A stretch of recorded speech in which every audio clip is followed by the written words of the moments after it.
Hello and welcome back to another episode of Critical Reactions with your host Bryan. We're going to wrap up this week's theme of huge payoffs. I don't know why this is like the fifth video in a row I've had to delay. I forget what the theme's called. We're looking at a band called JAMBINAI. The track we're looking at is ONDA.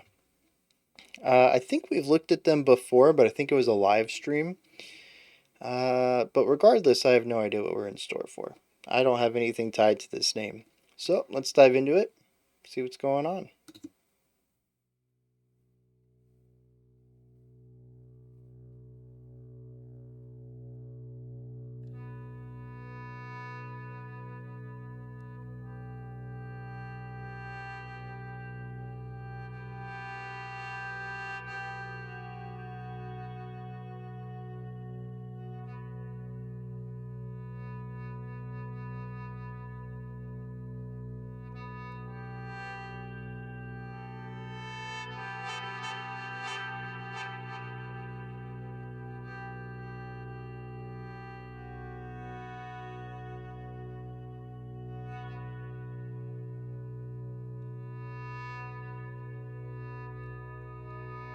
That thing looks awesome, but I don't know what it is.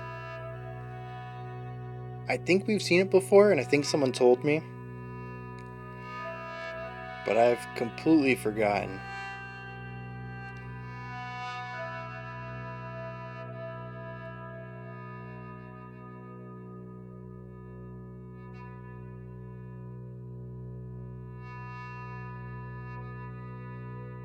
It's gotta be...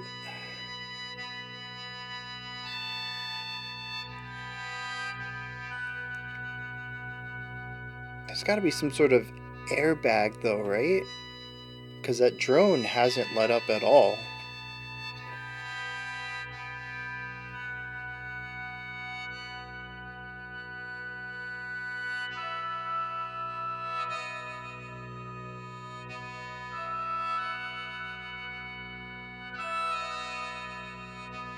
Kind of does sound like a bagpipe though.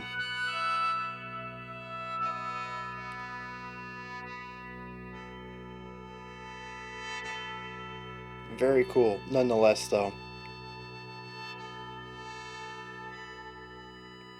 Beautiful sound spheres, atmospheres, and the drone at the bottom to keep everything cemented.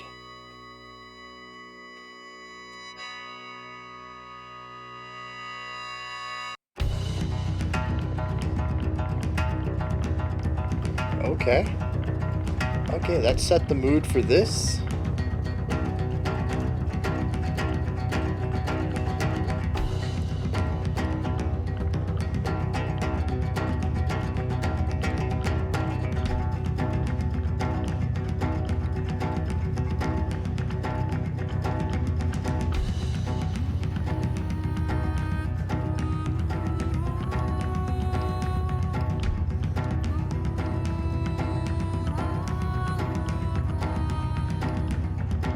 Yeah, you can feel this in both 3 and 4. You get a really nice hemiolo going on.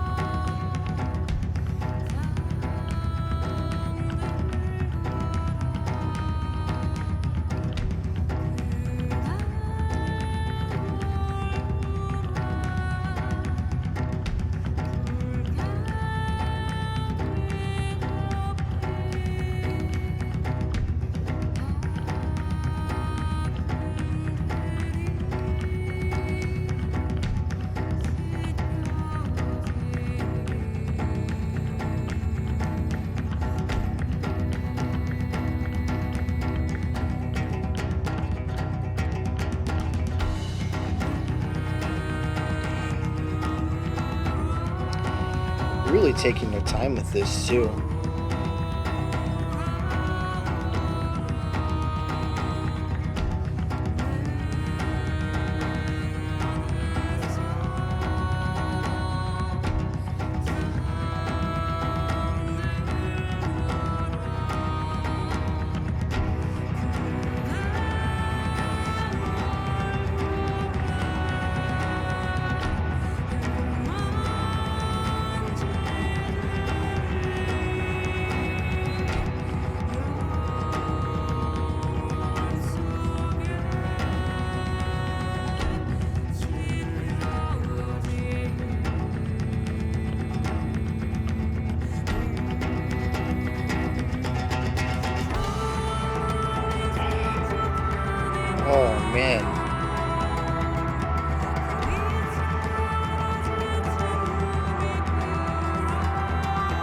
Also, I do remember this group. We have had them on live stream before.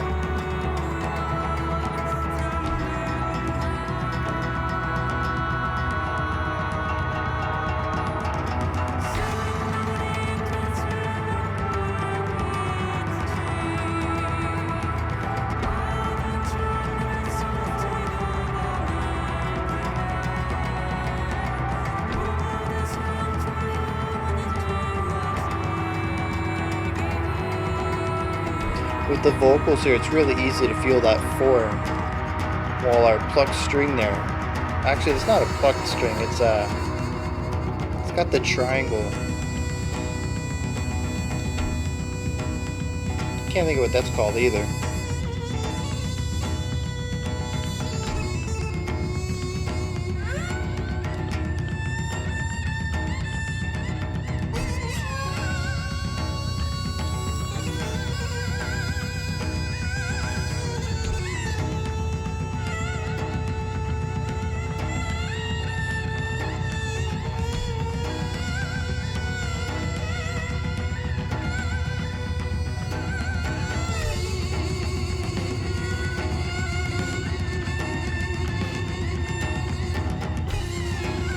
Tonality isn't quite important. This isn't the first time we've introduced a little bit of dissonance, although this is certainly one of the more subtle aspects of it.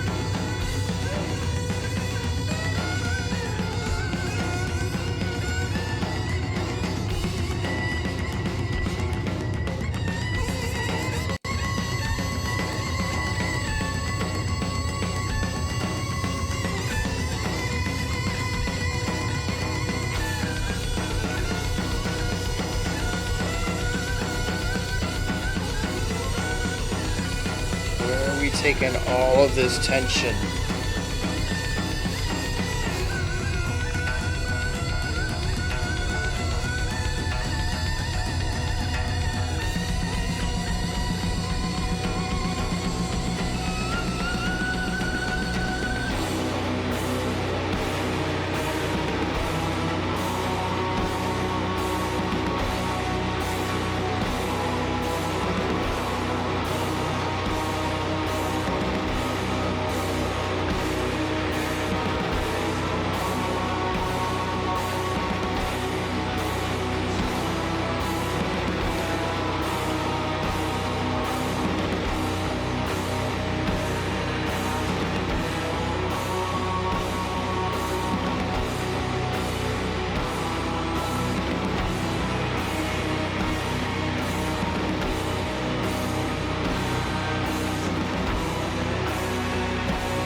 Yeah, that's hmm.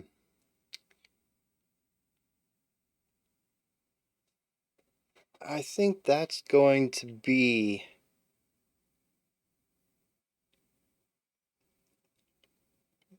my track of the theme, my favorite track of the theme, as far as exemplifying the qualities of the theme, as far as having a payoff. I mean, we've heard some good ones this week. This was another level.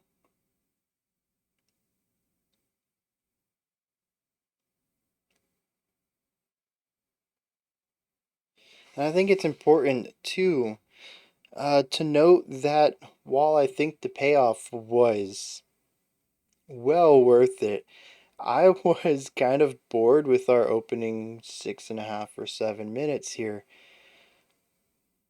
It was interesting at times and not interesting at others. I can see this being exceptionally effective from a casual listening perspective, but from a more critical one, my active listening engaged, I found myself frequently waiting for the next part.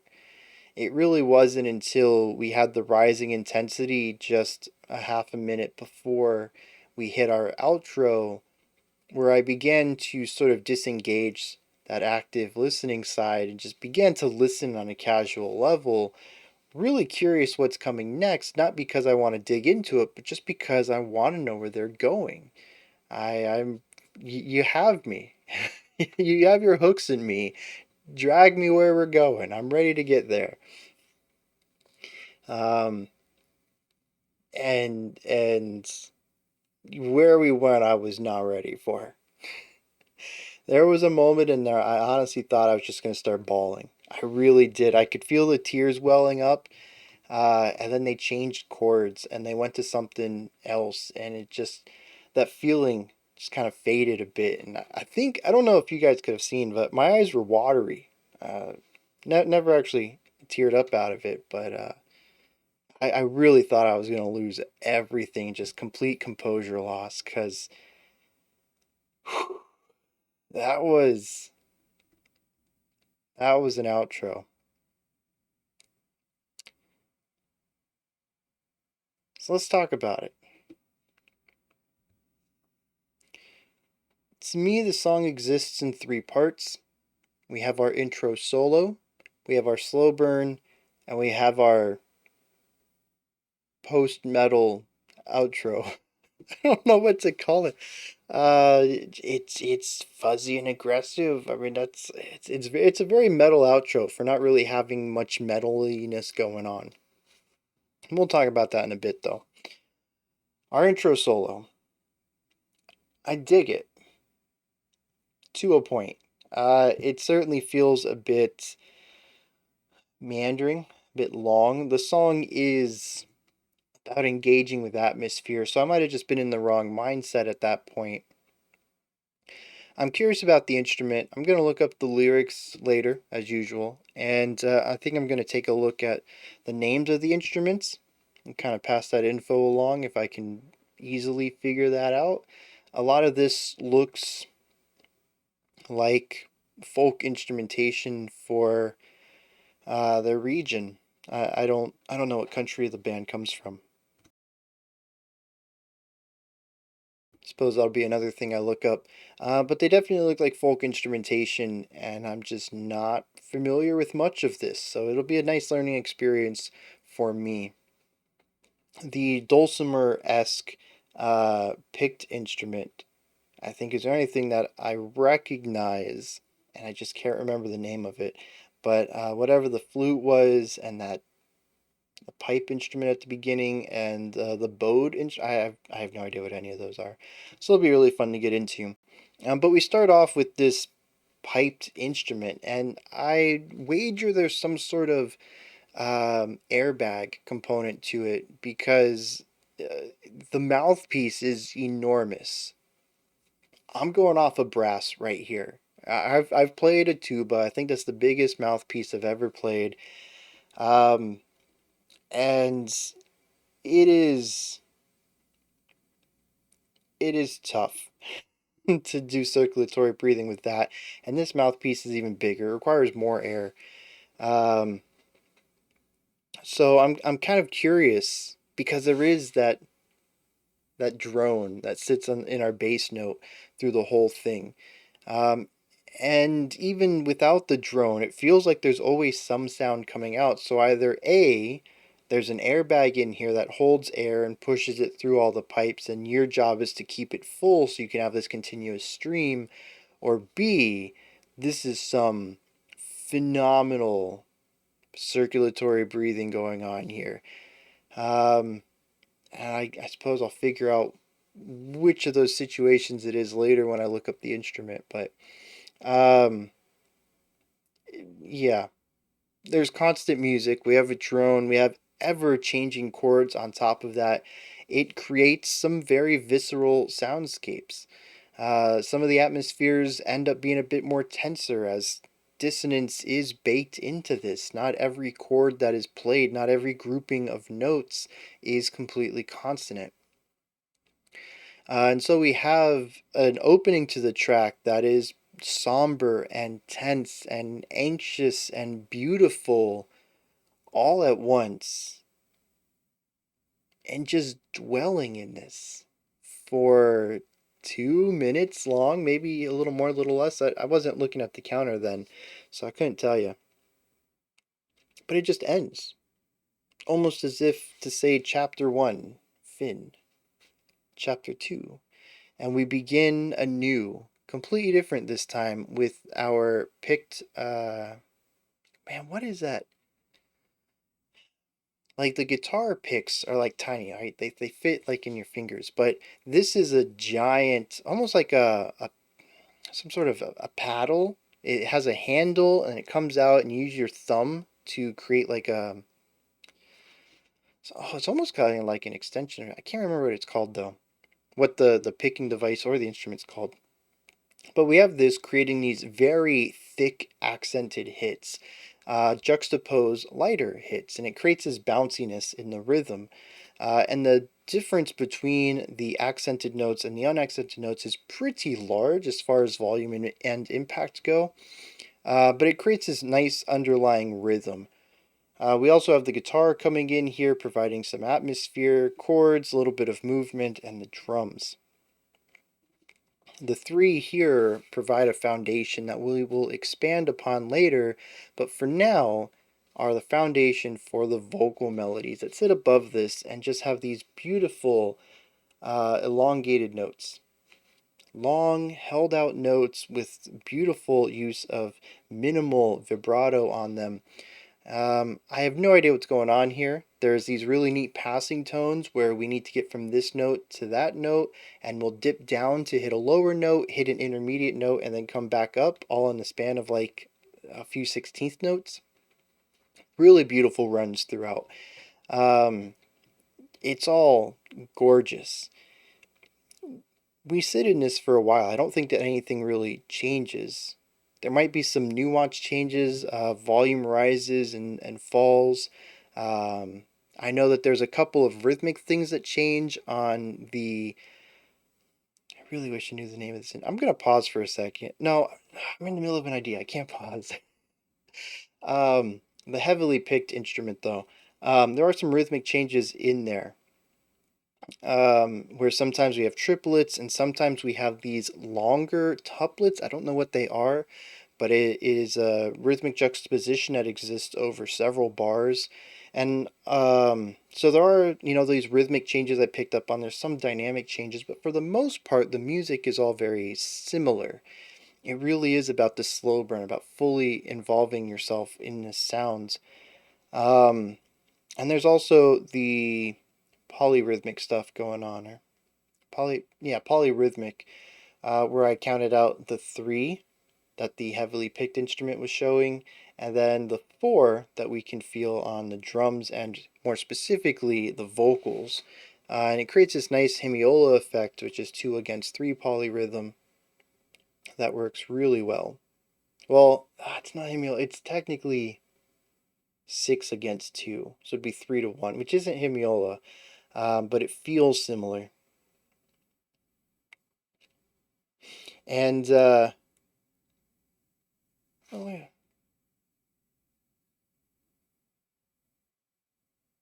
No, yeah. Yeah, it's 2 against 3. It is a hemiola. I don't know what I was going on about there. Anyways, it creates this really nice moving rhythm throughout the entire thing. Um, and we slowly begin to add in more instruments. We have the bowed instrument. I don't know, I start with an S there. We have the bowed instrument come in. I really like this instrument. It has one string, and the pitch is changed by pulling on it and changing the tension of the string. And so, as you could hear in there, there are some really wide vibratos as there's a lot of room for the string to move to influence the pitch in a very smooth manner. And we do hear a lot of these wide vibrato changes, just the pitch smoothly moving between two notes quickly. And then we also have the flute, which I found to be just a hair bit shrill, but EQ'd fine enough, I think. And it takes a lead melody line once the vocals dip away. And we're in this for quite some time. Slowly increasing tension, increasing volume, increasing dissonance, until we break into the distortion. I don't know what to say about this. The chord progression is bonkers. It feels like it hits you with the heaviest sounds and tells you to stay within them before showing you the brightest, most joyful, sunny day. I don't know. And just feeling this massive, monumental release. And this happens frequently. Um, and I don't know. And it's all accompanied with this heavy fuzz, very reminiscent of black metal, post metal. It's just so, it feels like everything's distorted. I don't know if they put the distortion, and fuzz and compression and whatever else they put on it on every instrument, or if they just applied it all to the mix at full. But everything about this just feels heavy and aggressive. But what's interesting is musically it's lightened up. Sonically it's heavy, it's gritty, but musically it's kind of calmer. We got rid of all of that tension that we had just a moment ago, all that wild clashing building up into this. There's a strong harmoniousness to everything. The chord progression still deals with darker feelings every now and then, but all the instruments are working together in this moment to bring this vibe to you. It's very different from the individualistic approach we had just had, where every instrument was doing their own thing and clashing with each other constantly. That moment, that break from the building tension to the fuzzy release was just, I don't know. Part of it might have been the shock of taking these folk instruments in this heavy, distorted direction, but it was a feeling. It was a wild ride. And then for I'm starting to click with it. Okay, I see what's going on now. Let's get back to analyzing the music. And then just feeling this chord progression take me to these deepest depths and then bring me back up. Um, yeah, I don't know. Like I said, the ending, I can't tell you what the drums are doing. I don't really know what many of the instruments were doing at this point either. I completely switched over to a casual listening. I took it all in as one, and like I said, it almost broke my composure. I was so close, I feel like, to just bawling out in tears. That ending was something special.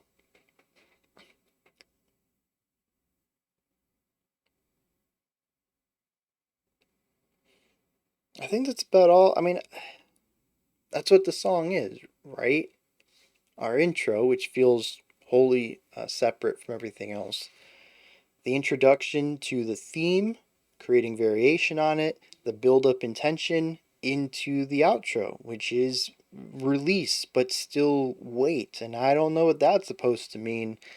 It was simultaneously refreshing and relieving, and I felt like a weight had been taken off me, but sonically it was the heaviest part of the song.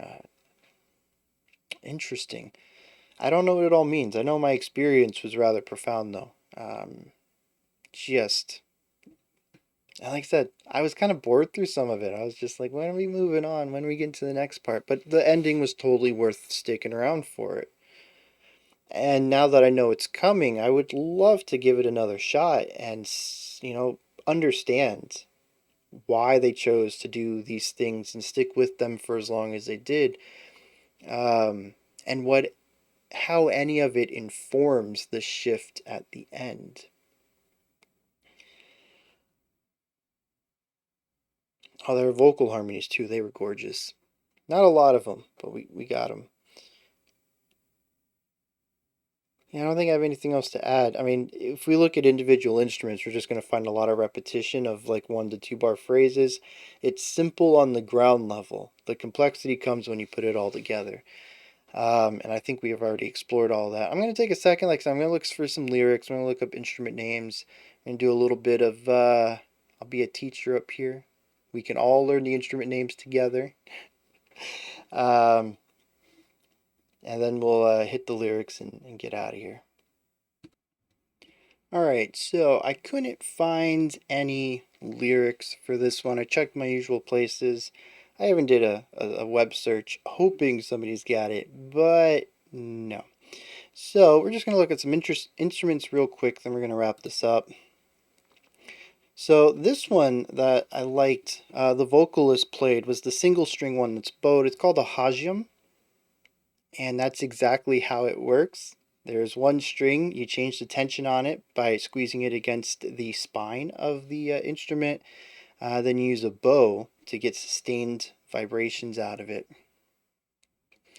The other one is the piri, which is just, I mean, it's a flute or a recorder or a clarinet, anything like that. It looks like it has a reed up top, and it has holes where you cover them to create different pitches. Which it always kind of surprises me. There's so many instruments that are based on this one idea, and that they all have different sounds to them. Um, if anybody has any insight into that, let me know. Is it completely based around the material? Like, I know when it comes to brass, copper and silver, and I'm sure there's other metals you can make brass instruments out of, probably brass. They all have different timbres and sounds to them as well. Um, so maybe that changes it.